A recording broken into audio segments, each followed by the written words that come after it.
دیکھیں جو قبائلی علاقے میں جو اکثریت لوگ لڑ رہے ہیں وہ نہ کوئی انتہا پسند تھے، نہ دہشت گرد تھے، نہ کوئی وہ دینی کوئی آئیڈیالوجی لے کے آئے تھے. اکثریت آپ کے قبائلی لوگ ہیں جو اس لیے لڑ رہے ہیں کہ جو کولیٹرل ڈیمیج کیا گیا، بمبارڈمنٹ کی گئی، ملٹری آپریشنز کیا گیا، وہ جا کے جس کے گھر میں بچے مر گئے، رشتہ دار مر گئے، وہ لڑنا شروع ہو گئے.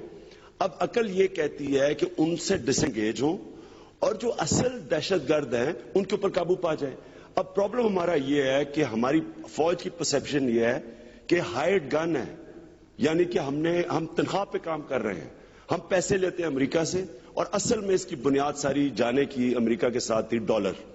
ہم ڈالروں کے لیے جو کر رہے ہیں اس کی وجہ سے ہمیں بھی سمجھا، ہماری فوج سیکیورٹی فورسز کو سمجھا جاتا ہے. عمران خان صاحب تھوڑا سا میں فلٹر کرنا چاہوں گا جو آپ اس مسئلے کا حل کہہ رہے ہیں. آپ یہ کہہ رہے ہیں کہ کچھ لوگ ایسے ہیں جو پاکستان سے لڑ رہے ہیں، ان کو منایا جا سکتا ہے، ان سے بات کی جا سکتی ہے، ان کو ایک رخ پہ لایا جا سکتا ہے، اور جو نہیں مانتے ان کے ساتھ ہمیں لڑنا پڑے گا. اور مگر اس سے پہلے اس پرسپشن کو دور کرنا ہوگا کہ پاکستان کی حکومت، سرکار اور فوج دراصل امریکہ کے اشارے پہ کام کر رہی ہے.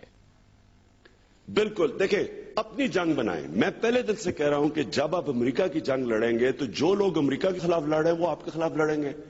جب آپ اس کو اپنی جنگ بنائیں گے اور اس جنگ سے نکلیں گے، اور کم از کم یہ جو قبائلی علاقے میں پاگلوں کی طرح 1.5 لاکھ فوج اپنی گھسائی ہوئی ہے وہاں، کوئی نہیں پتا کیا کر رہے ہیں وہاں، کیا جیت ہوگی کیا ہار. وہ کہہ رہے ہیں کبھی ادھر جاؤ امریکہ، اب نارتھ وزیرستان جاؤ. دیکھیں اس سے نکلیں، وہ اکثر آپ کے قبائلی لوگ ہیں. ان سے جب آپ ڈس انگیج ہوں گے تو جو اصل دہشت گرد ہیں آپ ان کو آئسولیٹ کریں گے. ابھی آپ کو پتا ہے قبائلی علاقے میں لڑنے والے لوگ ہر آدمی مسلح ہے، کم از کم 8-9 لاکھ مسلح لوگ ہیں وہاں. ان کو ہم بجائے اپنی طرف کر کے علیحدہ کریں دہشت گردوں کو، ہم ان کو ادھر بھجوا رہے ہیں پاگلوں کی طرح، ملٹری آپریشن، توپیں چلا رہے ہیں، F-16 ہیلی کاپٹر گن شپ. یہ کوئی عقل ہے؟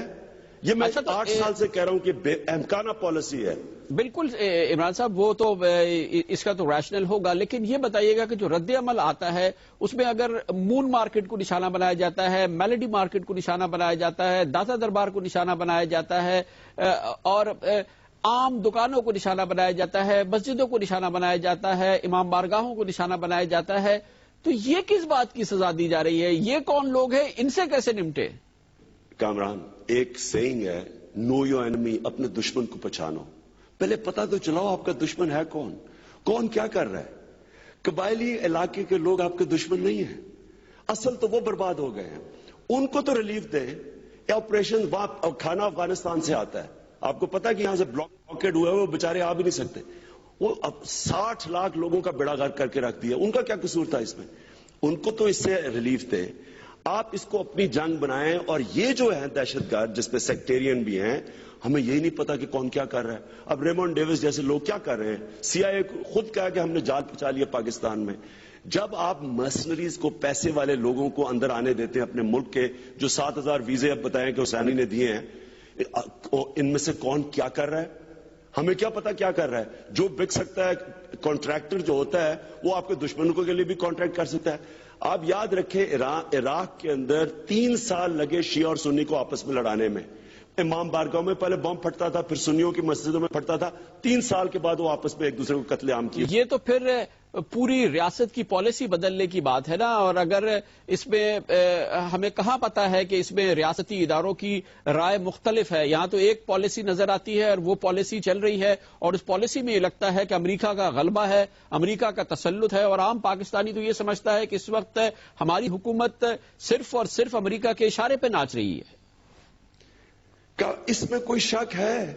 NRO کس نے سائن کروایا تھا؟ جس نے NRO سائن کروایا تھا، اربوں روپے کی کرپشن معاف کی تھی، اس نے کوئی کنڈیشن تو لگائی ہوگی کہ آپ نے مکمل طور پہ ہماری غلامی کرنی ہے، جو کر رہے ہیں ہم. دیکھیں کامران، میں آپ کے سامنے دعویٰ کرتا ہوں، میں انشاءاللہ، اور اگلی الیکشن میں پاور ملے گی، 90 دن میں آپ ختم کر سکتے ہیں امام بار گاؤں میں اور یہ جو مسجدوں میں اور یہ جو آپس میں لڑ رہے ہیں، یہ جو بم دھماکے ہو رہے ہیں، 90 دن میں. جب تک آپ امریکہ کی جنگ سے نہیں نکلتے آپ نہیں کر سکتے. کیونکہ اور اپنے قبائلی علاقے ان لوگوں سے بات کریں. لیکن عمران خان صاحب یہ فرمائیے گا کہ ٹھیک ہے، یہ تو بالکل آپ صحیح کہہ رہے ہیں کہ امریکہ کا تسلط اور امریکہ کا اشارہ اور امریکہ کے اشارے پہ ناچنا اور خود مختاری، اس کی کون پاکستانی ہے جو اس کی نفی کر سکتا ہے؟ بالکل 100% ہونی چاہیے، لیکن امریکہ سے جنگ بھی تو نہیں لڑ سکتے۔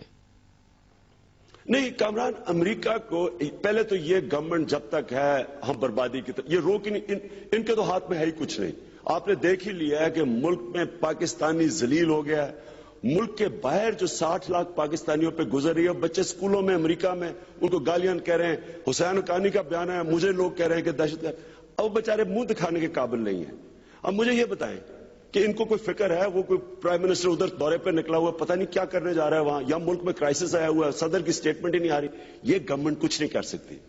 آپ کو اس ملک میں ایک ایسی گورنمنٹ چاہیے جو کریڈیبل ہے، اور وہ جو امریکنوں کو ایک بات کہے کہ دیکھیں یہ ہماری ذمہ داری ہے، ہم اپنے ملک میں دہشت گردی اس اپنی سوئل سے نہیں ہونے دیں گے، ہمیں ذمہ داری دیں، آپ کا اس میں کوئی کام نہیں ہے، اگر ہوگی تو آپ کہیں، اب ذمہ داری لے، کریڈیبل گورنمنٹ، اور یہ نہ کہ جی آئی ایس آئی کو پکڑو، فوج کو پکڑو۔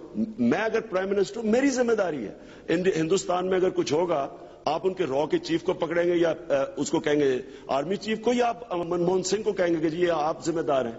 یہ ہمارا مذاق بنایا ہوا ہے کہ یہ چپ کر کے پیچھے بیٹھ گئے ہیں، فوج کو ذلیل کر دیا انہوں نے، آئی ایس آئی کو ذلیل کر دیا۔ اچھا آئی ایس آئی اور فوج کے اندر فرق ڈال دیا ہے۔ چودھری نثار کا بیان ہے کہ نہیں جی میں نے تو آئی ایس آئی کو کہا تھا، میں نے آرمی چیف تو بڑا زبردست آدمی ہے، جس طرح وہ دو فرق ادارے ہیں، جس طرح آئی ایس آئی کوئی انڈیپینڈنٹ ادارہ ہے۔ دیکھیں بات یہ ہے، ذمہ داری ہے حکومت کی، ڈیموکریٹک گورنمنٹ ذمہ داری لیتی ہے، اور وہ تب لیتی ہے جب وہ کریڈیبل ہو۔ وہ اگر فوج کوئی غلط کام کرتی ہے پرائم منسٹر کی ذمہ داری ہے۔ شکریہ جناب عمران خان ہمارے ساتھ تھے۔ کمر صاحب بریک اور اس کے بعد جائزہ لیں گے۔ امریکہ سے اطلاعات یہ ہے کہ امریکہ اب پاکستان کو منانا بھی چاہتا ہے، اور چاہتا ہے کہ پاکستان کے ساتھ تعلقات آگے بڑھیں، پاکستان کے اداروں کے ساتھ بھی، کیونکہ افغانستان سے واپسی کا سفر شروع کرنا ہے اور پاکستان کی مدد کے بغیر یہ ممکن نہیں ہوگا۔ پاکستانیوں کو اشارے بھی دیے جا رہے ہیں اور اطلاعات بھی فراہم کی جا رہی ہیں کہ تعلقات ٹوٹے نہیں ہیں بلکہ بن رہے ہیں اور اب آگے بنیں گے۔ اس کے بارے میں آپ کو بتائیں گے کمرشل بریک کے بعد۔